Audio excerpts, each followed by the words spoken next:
Hey, greetings everyone. Welcome back. Nice to see you. Happy to be here. Uh, Thanks for tuning in. We got another episode of Lore of Warcraft here. And on our last episode, for those that have been watching, continued our mega playthrough of World of Warcraft Classic as we sit in the jungles of Stranglethorn Vale, attacking without remorse, endangered species, panthers, tigers, gators. Maybe we even get some raptors soon. It's quite a slog, though, because we shouldn't be there. Not because these are protected species, but because our characters are far too little. We're babies in a place where the britches are far too big for us. So check that out next time as we continue the grind. We've also been reading through World of Warcraft no, we haven't been reading through that. We've been reading through War of the Scaleborn, among the many other books we read on this show. And we recently finished chapter 15, where, man, the war is official now. All these other things, I kept saying, like, oh, it looks like the war is official. No, it's really on. Alexstrasza's like, no more. It's time to fight. In fact, she fought Viranoth. Viranoth fought her, however you want to look at it. All bets are off now, and we just passed the halfway point of the book, so stay a while and listen as we pick up with chapter 16. Where I live is kind of a weird spot right now where it's cold. We keep having these cold snaps, but also the pollen count is through the roof, and the dragons that we have to read require the maximum strain of my poor voice acting. So I'm going to keep sipping on my drinky poo to help me stay with it. But bear with me. Some of these are strain, and my voice is. I've been having to talk a lot at work the past couple days, so we're going to push it to the maximum. We're going to get through it. So here we go. After centuries of operating in secret, Neltharion could finally put his flight's true genius on display before the other aspects. He had kept his work a secret to avoid raising the ire of the Dragon Queen, but who could object to his foresight? Now the other aspects would hail the black aspect in his flight as heroes. Over the last 2 centuries, the Earth Warder said, stepping into one of Neltharis's darkened storerooms, my flight has endeavored to build a comprehensive armory to serve in times of great need. The other aspects filed in one by one. Even as Sarah attended in the scales, having left the dream to lead her flight through the oncoming conflict. Neltharion paused in the middle of the room, waving a forefoot to bring up the lights. The clawed braziers around him blazed, illuminating the massive cavern. Behind him, the other aspects gasped. Neltharion's scalesmiths had filled the vault with armor for dragons, elder drakes, draconid, and mortals alike. The light glinted off rows of gleaming breastplates designed to add a layer of protection to a dragon's throat and chest. Vambraces were stacked in shoulder-high pyramids. Thousands of helms hung on the room's enormous square-sided pillars. The smiths of the Black Dragonflight had designed tail armor that ended in a wicked razor-sharp fin, talon sheaths that provided additional power to puncture scales, and studded pauldrons that would prevent wing muscles from being lacerated while in flight. Neltharion, what? Alexstrasza said as her gaze roved across the room. She blinked and turned back to him. How long have you been working on this war room? The Earth Warder dipped his head in a half-bow. My flight set to the forges the day after we empowered our Oathstone. What? Alexstrasza and Sarah cried in unison. That was almost 300 years ago, Nosdormu said with a frown. And even then, I knew Iridikron's hunger would only ever be satiated by war, the Black Aspect replied. Yes, you are very smart and wise, O great Earth Warder, Malygos said dryly, crossing the room to stand beside Neltharion. The Blue Aspect gave him a cheeky grin. Are these all your designs? Neltharion snorted, taking a cuff from a nearby shelf. Not all. My scalesmiths developed new forms of black steel and elementium, both of which provide lightweight protection in the air, he said. These cuffs, for example, will clip around a dragon's outer wing finger to give a layer of protection. Our aim was to increase a dragon's defense without limiting mobility. May I? Malygos asked, extending his talons. But of course, Neltharion handed the cuff to the Blue Aspect. We could easily imbue each piece of armor with wards for additional protection, Malygos said, turning to face the group. He levitated the cuff over his talons, then with his other forefoot he cast a spell over the armor. The metal shimmered with an azure hue. Not only would our armor provide protection from physical attacks, but we could also give the ability to absorb or reflect elemental ones too. That would be a boon in the skies, Alexstrasza said, stepping forward to examine the cuff. How long would it take to enchant everything in this chamber? That is precisely the issue, Malygos replied. Even if I were able to spare 100 mages, which I am not able to do at present, it might take us years to properly enchant each piece of armor. And this is not the only armory in Neltharis, Neltharion said. Alexstrasza turned her golden gaze upon him. How many of these chambers do you have? 5 for armor, Neltharion replied, and another 2 for weapons for the Draconid and mortal races. With our current numbers, we should be able to outfit every active battalion in the Broodlands. By the Titans, Ysera breathed, coming to sit beside the Dragon Queen. That's thousands of dragons. My goal will ever be to save as many lives as possible, Alexstrasza said, turning the cuff in her talons. But you should not have kept this from us, Neltharion. I have given each aspect the authority to direct the affairs of their flight, with the understanding that I be kept apprised of your activities, and yet you said nothing of this to me. She looked up at him, a challenge laid bare in her gaze. For all her talk of peace, Alexstrasza could declare war with a single look. The Dragon Queen can see into your heart, a whisper said. She knows you lie. Nay, Alexstrasza, Neltharion said. I told you that I worked to bolster the Broodlands' defenses, though I admit I did not detail all that this encompassed. Tyr himself had warned us of the enemies that seek to claim our world, but I could not know that the first threat was like to come from our own kind. The Dragon Queen narrowed her eyes. Yes, he had hidden the extent of what he had been working on from her, but if she had known why the Citadel's forges burned day and night, she would have forbidden the work, leaving the flights bereft of advantage against the Incarnates. The Dragon Queen knows what you hide from her, a whisper crawled into Neltharion's head. Aberis, the Draktyr, Iridikron's sister. Ikonia is dead, Neltharion replied. But what did she say to your enemies before she died? Asked the second. Iridikron knows you called upon us at the Reach, said another. He thinks you weak for being unable to control even the least of the Incarnates without our help. Neltharion refused to listen to them as hard as it might have been. Admittedly, they had grown louder since that fateful battle with Raszageth, more insistent and at times all-consuming. In his greatest moments of weakness, Neltharion retreated deep into Aberis, his workshop buried in Zaralek Cavern, the birthplace of his Draktyr, to suffer in silence. Some days the whispers grew so loud they filled his ears with a ceaseless buzzing. Sometimes the chaos in his head reduced him to nothing more than a shivering whelp on the floor of his sanctum. Though he was loath to admit it, Neltharion feared that he wouldn't be clever enough, strong enough, or decisive enough to stop a dragon who would see the Broodlands burn. That in the end he would be found wanting. Neltharion refused to lose to one such as Iridikron. Thus Neltharion had forbidden his flight from speaking about the events that led to Raszageth's imprisonment.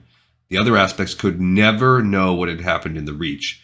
Neltharion had called upon the very dark powers Tyr had warned him about, an unforgivable action no matter how desperate the hour. Alexstrasza would never understand. As the aspects exited the vault, Alexstrasza said, Neltharion, a moment, please. Neltharion stepped aside, allowing the other 3 aspects to exit the chamber. Malygos shot Neltharion a pitying look before he left the room. The Earth Warder had expected Alexstrasza to confront him over his flight's activities in Neltharis.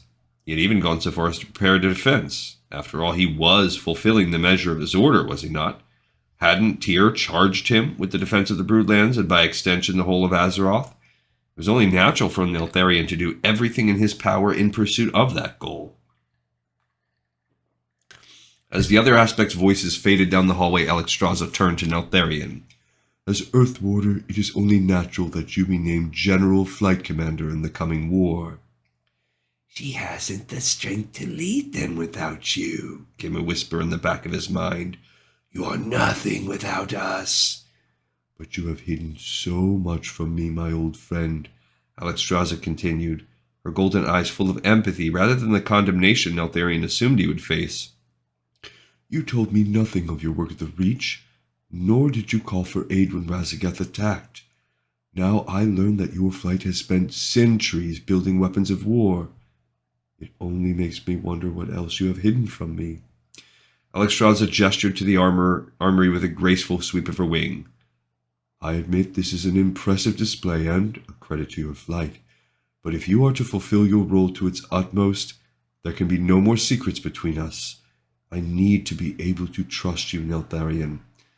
Alexstrasza turned her weighty, knowing gaze back upon him. There it was again, the feeling that Alexstrasza could see into the darkest places of his heart and soul. The whispers slipped away, cursing her. Neltharion wavered in their absence. How he wanted to trust in those golden eyes and tell Alexstrasza everything. How he wanted to relieve the burden that rested upon him, heavy as all the world. But just as he curled his tongue to speak, a whisper slipped through. And just what will you tell her, Neltharion? A second voice seeped in, joining the first. Will you tell her about Raszageth? Will you tell her that you were too weak to defeat an incarnate on your own? Be silent, he snapped at them, though he held his tongue. He did not want to fall in the Dragon Queen's estimation, nor to be seen as anything but the strong, stalwart protector of the Broodlands ever prepared to stand in its defense. Now and ever onward, Alexstrasza, Neltharion said. I swear there shall be no secrets between us. Alexstrasza searched his gaze for a moment, then nodded, the corners of her lips turning up. Very well, Flight Commander. Let us rejoin the others. As the Dragon Queen turned away, the whispers in Neltharion's mind snickered from the shadows. How he hated them. He knew he should not bow to their tyranny, for he sensed a dark, unholy power about them.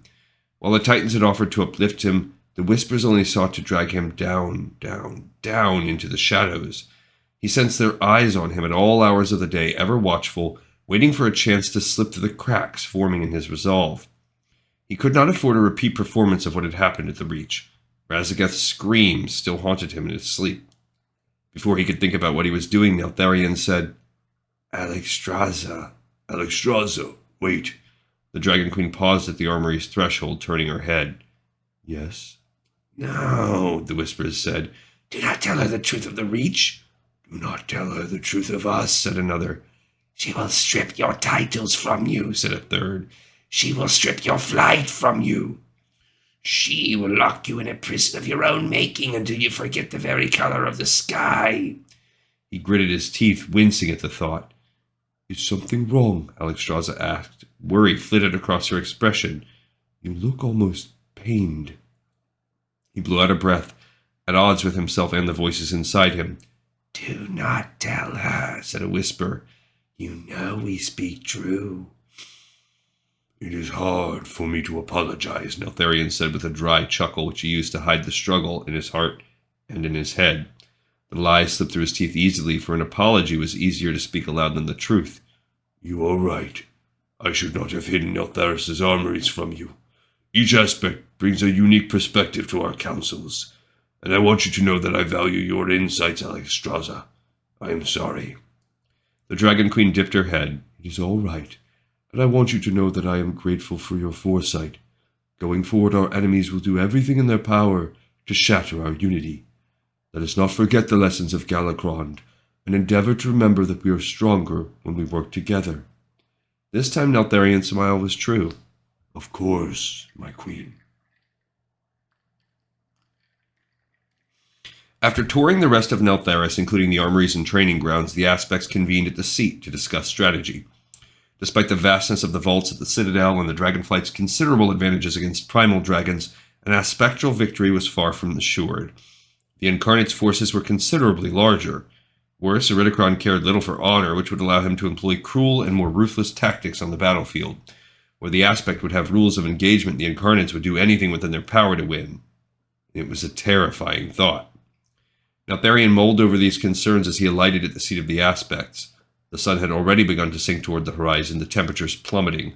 Normally a chill did not bother him, but today it sent a shiver through his scales. Alexstrasza walked to the center of the room, then breathed crimson fire across the floor. The bright flames traced a map of the Broodlands, the Dragon Wilds, and northern Kalimdor on the flagstones.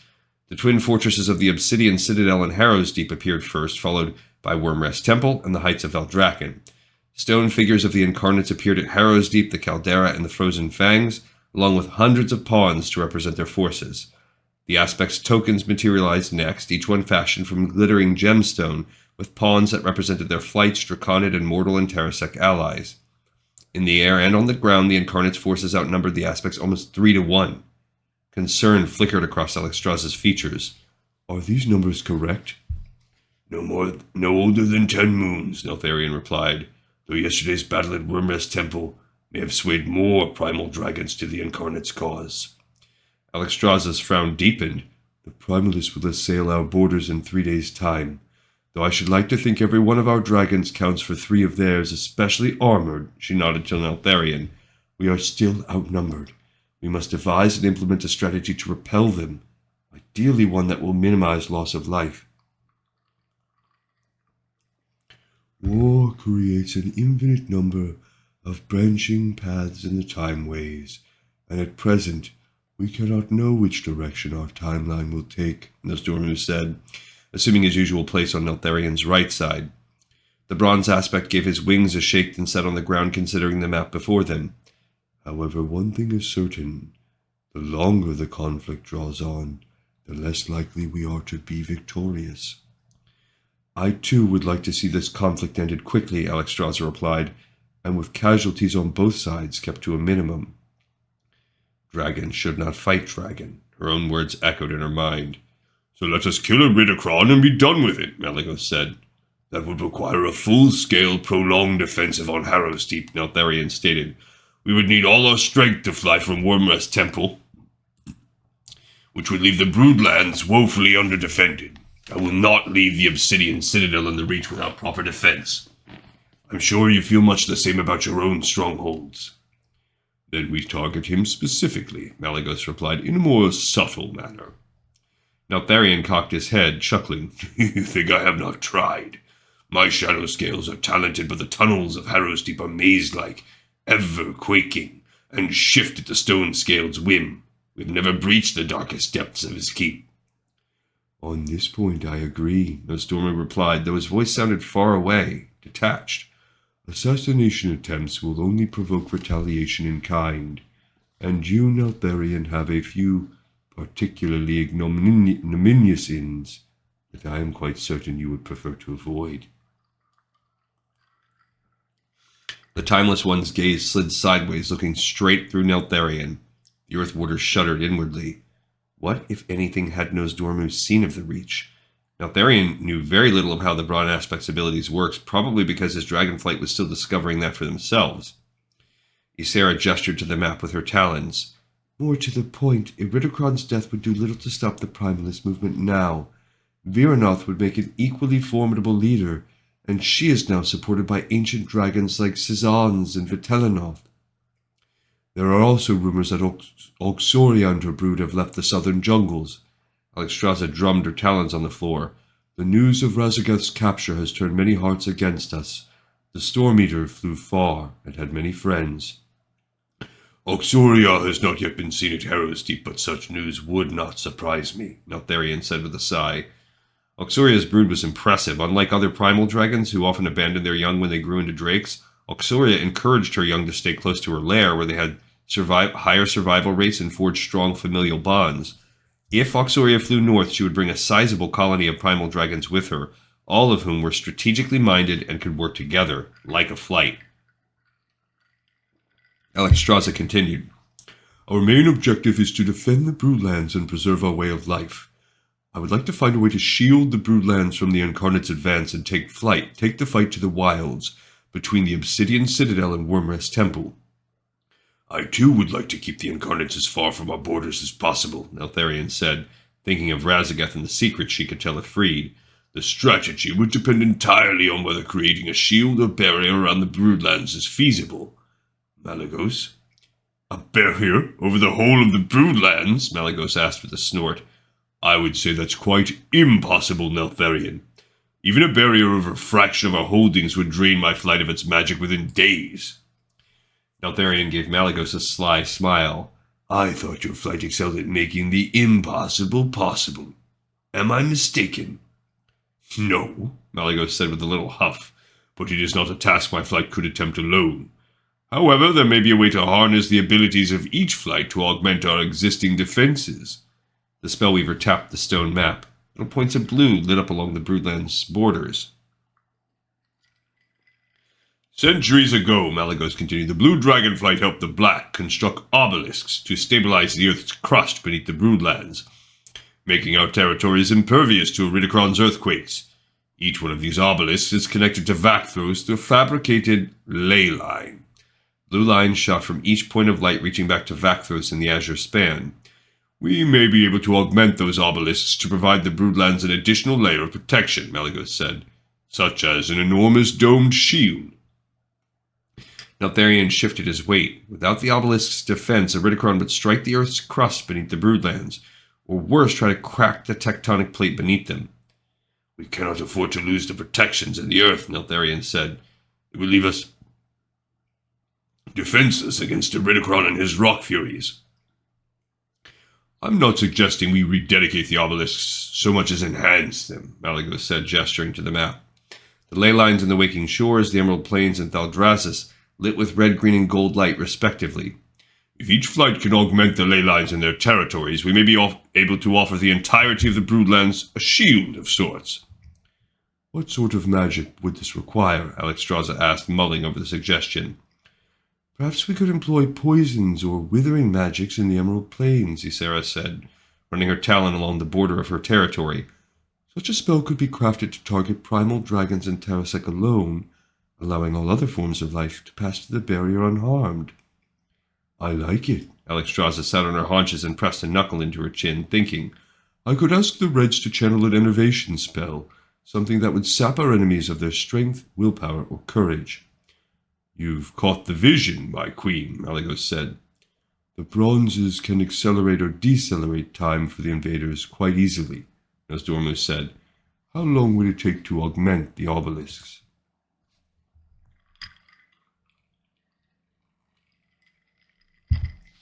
With your assistance, days, Malygos said, though you must realize that these measures will only be temporary. The obelisks are quite old, and the strain will precipitate their end. How long? Alexstrasza asked. Neltharion and I will have to conduct an examination to be sure, Malygos replied, but I would be surprised if the obelisks lasted a year under such strain. That's enough time, Neltharion said, nodding at Malygos. In a year we could significantly weaken the Primalist forces, and prepare to launch a coordinated attack on Harrow's Deep. How do you propose we weaken them? Malygos asked. Alexstrasza narrowed her eyes. We will starve them into peace if we must. Iridikron has violated our treaty, thereby losing access to the hunting grounds we control. We will chase them from the lands between the Broodlands and Wormrest Temple. Additionally, Ysera and I can work together to encourage the herds in Primalist territory to migrate east. They do have an extraordinary number of dragons to feed, Malygos said dryly. Nosdormu shifted his weight. Hunger will weaken them, but it will also make them more desperate. However, it could also cause discord within their ranks, or force them to abandon the Primalist cause entirely. It could work. Moving the herds would drive more of the nomadic mortal tribes into our lands, Ysera said, many of whom may not be friendly to our flights. I would think that would be worth it anyway. Our flights have proven themselves to be remarkable mentors to the mortal races, sister, Alexstrasza said to the green aspect. I have full faith that we will overcome any obstacle in that regard together. Yeah, I would say so. Ysera smiled and bobbed her head. Very well. They may even become useful allies, Neltharion said, thinking of the Drakthir. Oh, that's Neltharion. The mortal races are clever and adaptable. They certainly do not approach problems the way dragons do. If only the Oathbinder hadn't been destroyed, even a small force of Drakthir would have been a considerable advantage against a Primalist invasion. Why, Sinterthresh had leapt into Raszageth's storm and driven the Incarnate to the ground. Had it not been for Raszageth's lightning, the Incarnate would have died in Stormsunder Crater. Neltharion closed his eyes. What would the Drakthir have achieved had he not been forced to seal them away? What would have been had the Earth Warder and the Black Dragonflight been truly victorious at the Reach? Would the Aspects be having this conversation now, or would they simply deploy the Drakthir to drive the Incarnates from the sky?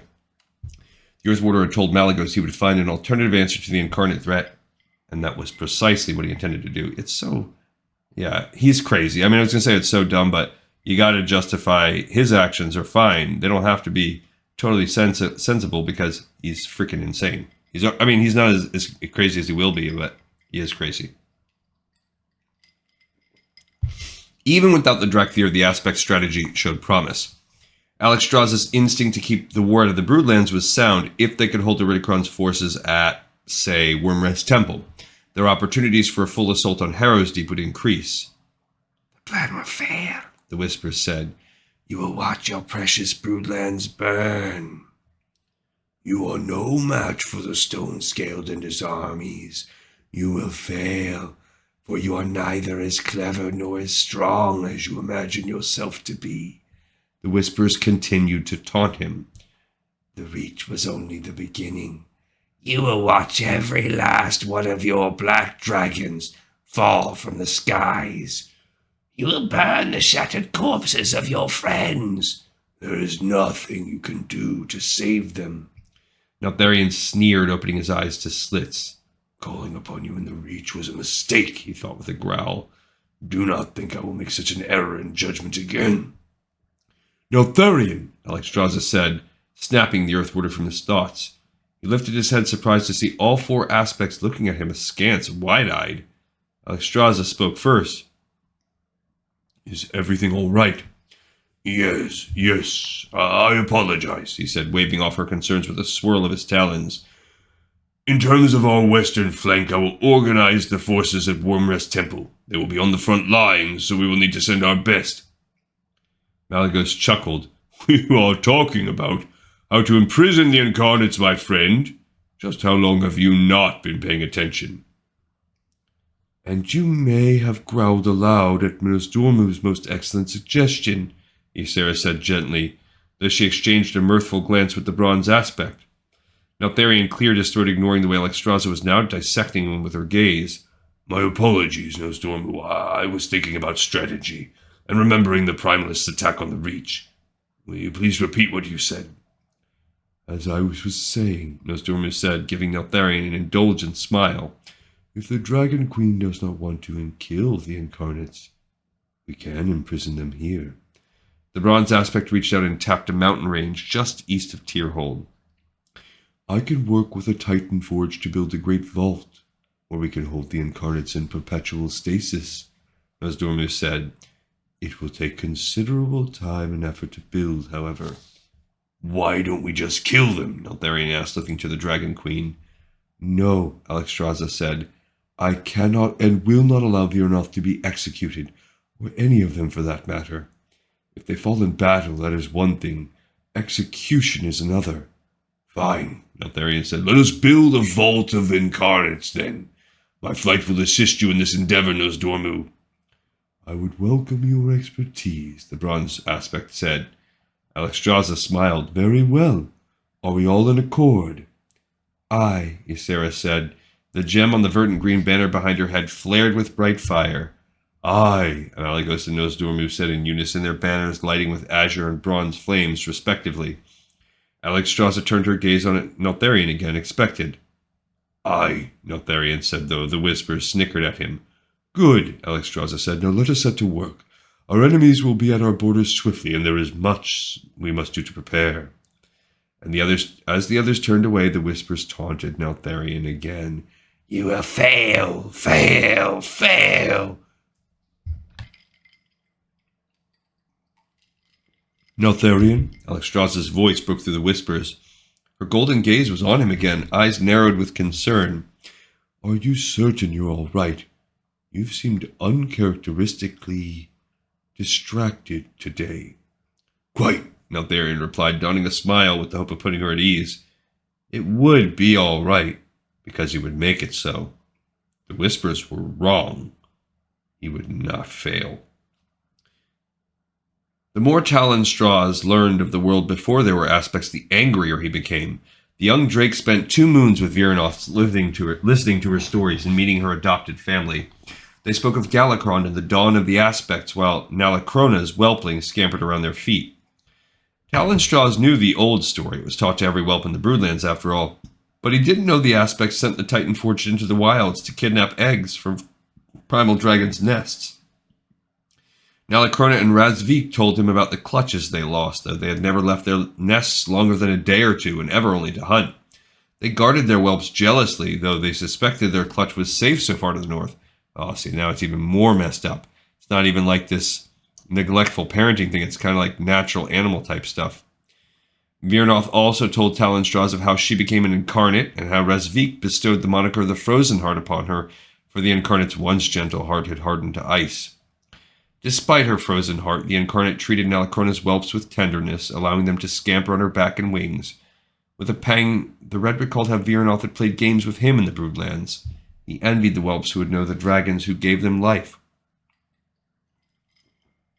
What would it be like to see the faces of his parents? What would he have been like before Order? Would he have rust-colored scales, red as the bluffs and the waking shores? Or would his scales have assumed a different hue entirely? In turn, Talon Straws recounted his memories of the dark shadow that had fallen over his egg, the glaring flash of light, and the memory of being submerged in warm, gentle waters. The infusion changed him, body, mind, and soul. Of that he was sure. As the Red Drake prepared to return to the waking shores, Viranoth approached him. You are welcome to stay, young one. The Fangs are far to the north. You need not fear retaliation from your ordered cousins. Thank you, Talon Straws said, but I must take what I've learned to the other drakes of the Broodlands. They deserve to know the truth, too. Of course, Viranoth replied, though she sounded weary. Talon Straws knew the incarnate didn't quite trust him, and why should she? The very color of his scales reminded her of the betrayal she had faced at the talons of her oldest and dearest friend. Should you wish to know more, Viranoth said, my area is always open to you. All right. So primarily what we have is a preparation for war from the aspect side. So cool. And you know what we also have? Another episode in the pipe 5x5. Thanks everybody for tuning in, for watching, for listening. I appreciate you. You know I do. And I'll see you next time on Lore of Warcraft.